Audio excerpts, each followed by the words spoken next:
Halo semuanya, perkenalkan nama saya Novi Punamasari. Saya merupakan mahasiswa dari Universitas Teknokrat Indonesia. Di sini saya akan menjelaskan cara kerja ETL pada data warehouse. Mengapa ETL penting dalam konteks data warehouse?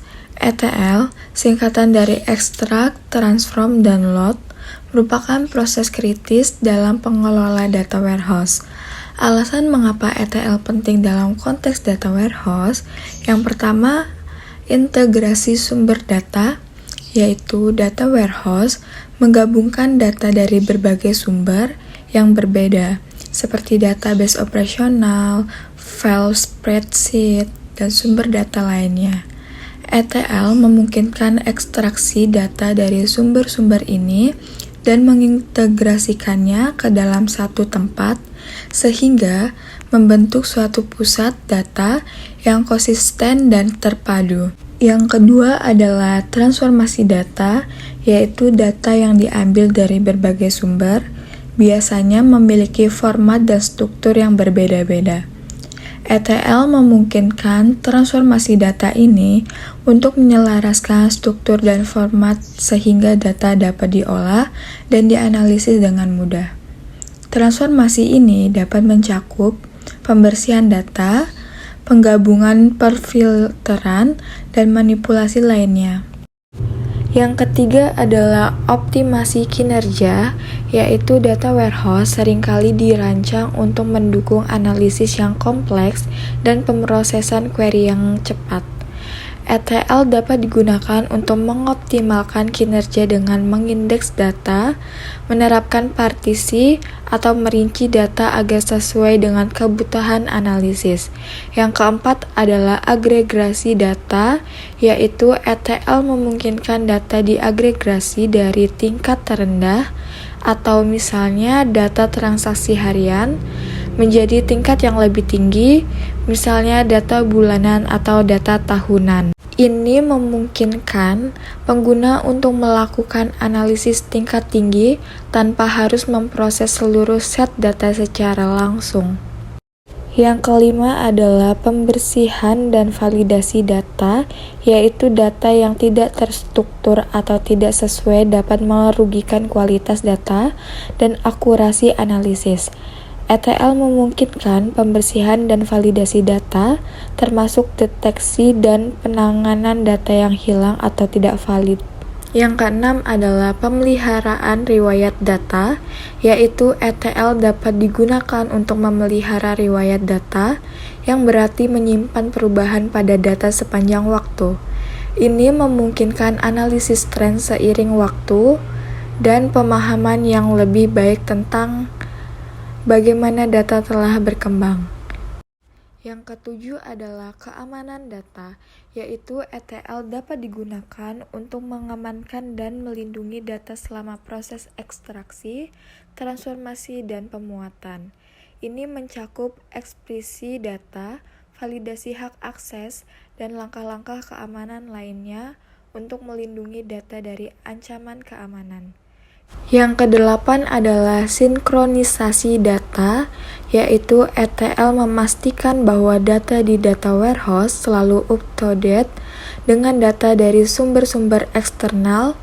Proses ini penting untuk memastikan bahwa analisis dan laporan didasarkan pada data yang paling akurat dan terkini.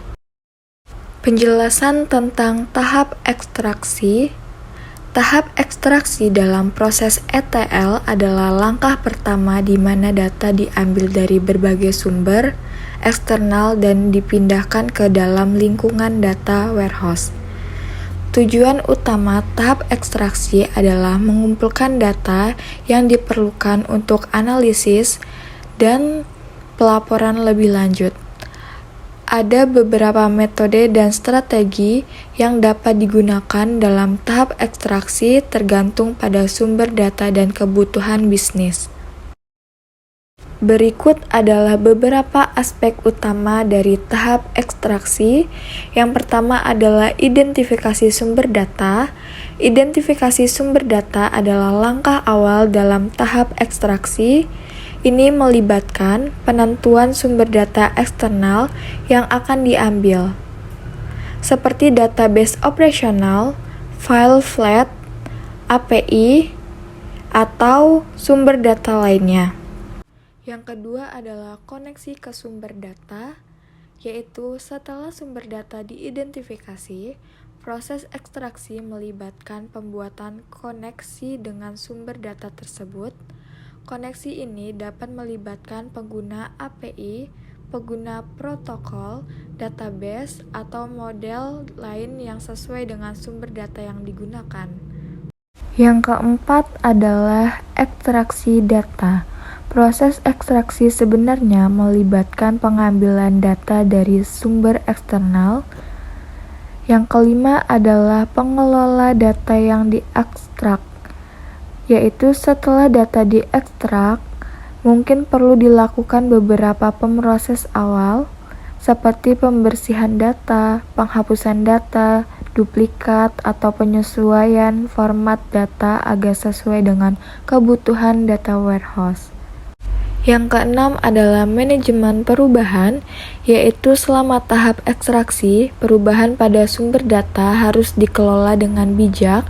Ini termasuk penanganan data yang baru ditambahkan, data yang dihapus, atau perubahan struktur sumber data. Yang ketujuh adalah login dan pelaporan, yaitu penting untuk mencatat dan melaporkan setiap kejadian atau masalah selama proses ekstraksi. Login yang baik dapat membantu identifikasi dan penanganan masalah dengan cepat. Yang kedelapan adalah pengujian, yaitu sebelum memindahkan data ke tahap selanjutnya atau transformasi, penting untuk melakukan pengujian pada data yang diekstrak.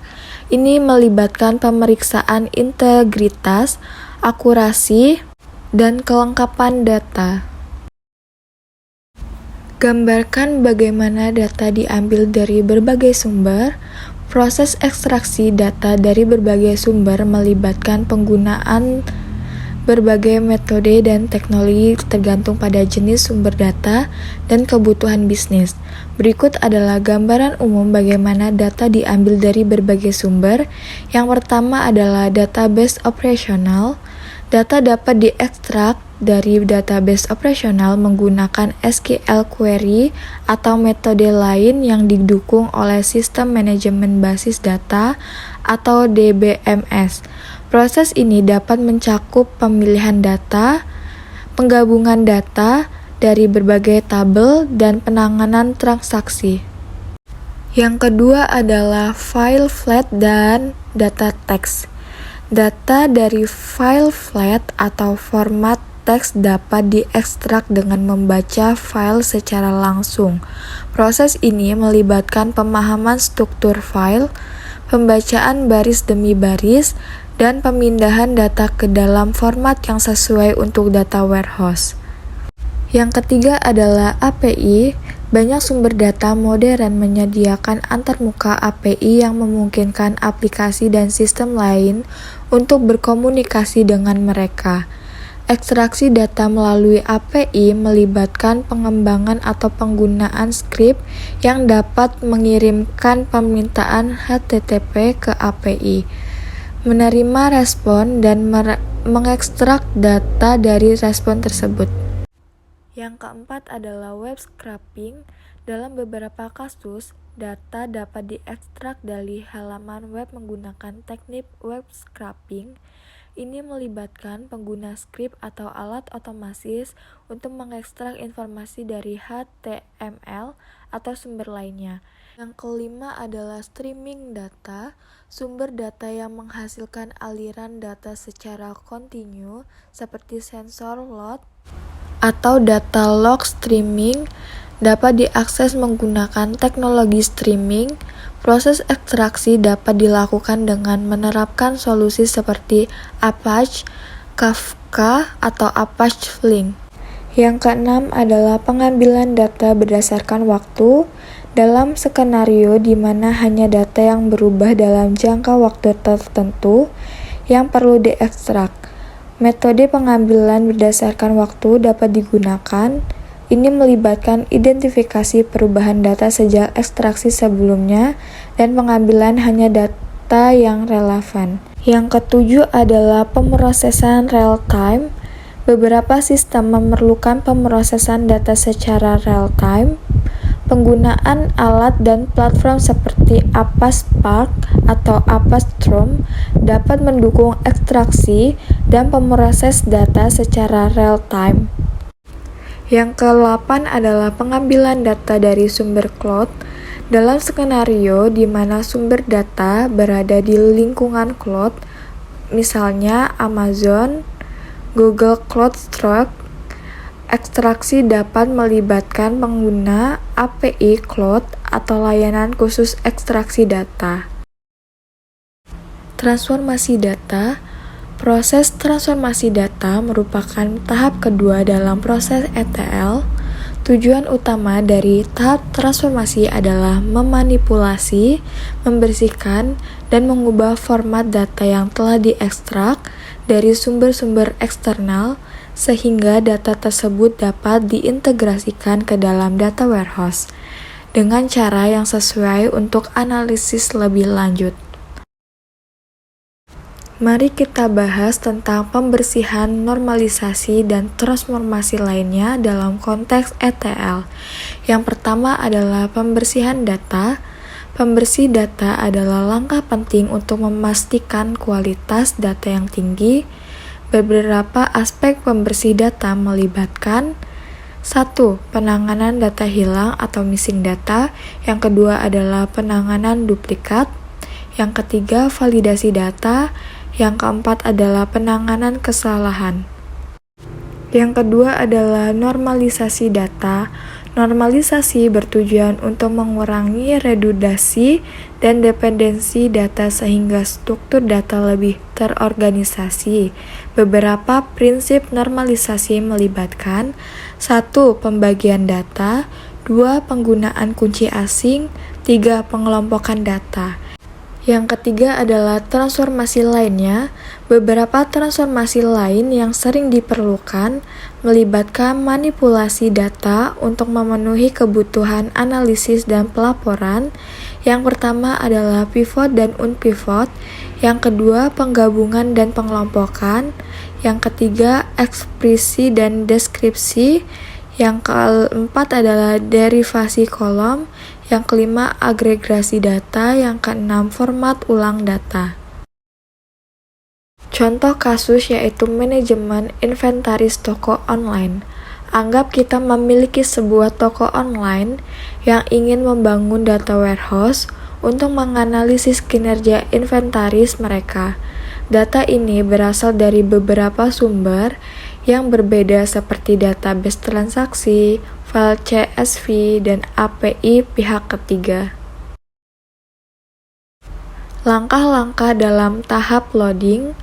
Tahap loading atau load dalam proses ETL atau extract transform load adalah langkah terakhir di mana data yang telah diekstrak dan ditransformasikan dimuat ke dalam data warehouse atau penyimpanan data lainnya. Tahap ini memastikan bahwa data yang telah dipersiapkan dan diperbaiki selama tahap transformasi dapat digunakan secara efisien untuk analisis dan pelaporan. Berikut adalah langkah-langkah umum dalam tahap loading. Yang pertama adalah pemilihan metode loading, 2. Validasi data, 3. Pemilihan mode loading, 4. Indeks dan optimasi, 5. Pemeliharaan riwayat data, 6. Pelaporan dan monitoring, 7. Backup dan recovery, 8. Notifikasi dan pelaporan, 9. Verifikasi data di data warehouse, 10. Dokumentasi. Jelaskan studi kasus nyata terkait ETL di industri atau organisasi. Perusahaan e-commerce XYZ transformasi data dengan ETL. Latar belakang, perusahaan e-commerce XYZ adalah perusahaan besar yang beroperasi di berbagai pasar global. Mereka memiliki volume transaksi harian yang sangat tinggi dan mendapatkan data dari berbagai sumber, termasuk transaksi penjualan, data pelanggan, dan informasi inventaris dari gudang mereka. Tantangan perusahaan e-commerce XYZ menghadapi kesulitan dalam mengelola data yang tersebar dari berbagai sumber, menyulitkan analisis dan pengambilan keputusan yang akurat. Solusi: mereka mengimplementasikan ETL untuk mengekstrak data dari berbagai sumber, mentransformasikannya ke dalam format seragam, dan memuatnya ke dalam penyimpanan data terpusat. Proses ETL yang pertama adalah ekstrak, yaitu data diekstraksi dari berbagai sumber seperti database, sistem inventaris, dan data pelanggan. Yang kedua adalah transform, yaitu data diubah ke dalam format seragam, dibersihkan, disesuaikan, dan digabungkan. Yang ketiga adalah load, yaitu data dimuat ke dalam penyimpanan data pusat menggunakan teknologi data warehouse. Manfaat: 1. Analisis akurat, yaitu data yang terstandarisasi memungkinkan analisis yang lebih akurat tentang perilaku pelanggan dan tren pasar. Yang kedua adalah efisiensi operasional, yaitu proses ETL meningkatkan efisien operasional dengan persiapan data yang lebih cepat. Hasil: implementasi ETL meningkatkan respon terhadap perubahan pasar, mengoptimalkan pengalaman pelanggan, dan mendukung pengambilan keputusan bisnis yang lebih tepat waktu. Hasil konkret dari penerapan ETL di perusahaan e-commerce XYZ. 1. Peningkatan analisis yang akurat. Sebelum ETL, analisis data terhambat oleh format yang beragam dan kualitas data yang rendah.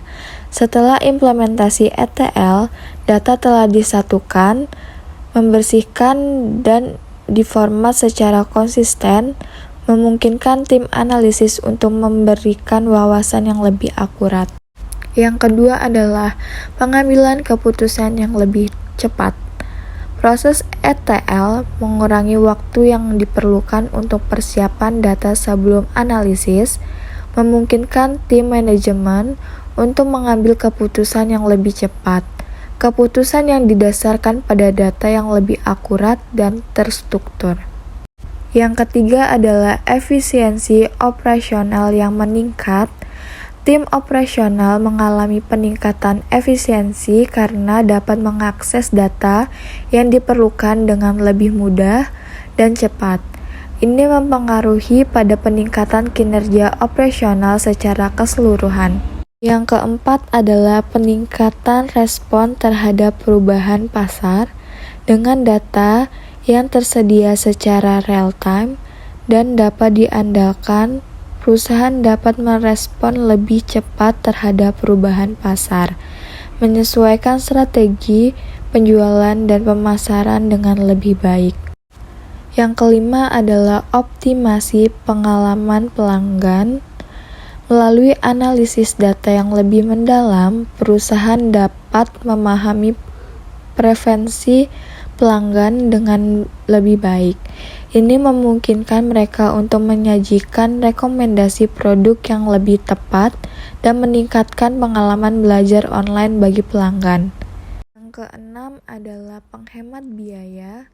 Dengan efisiensi operasional yang meningkat dan pengambilan keputusan yang lebih baik, perusahaan dapat menghindari biaya yang terkait dengan keputusan yang tidak tepat atau operasional yang tidak efisien.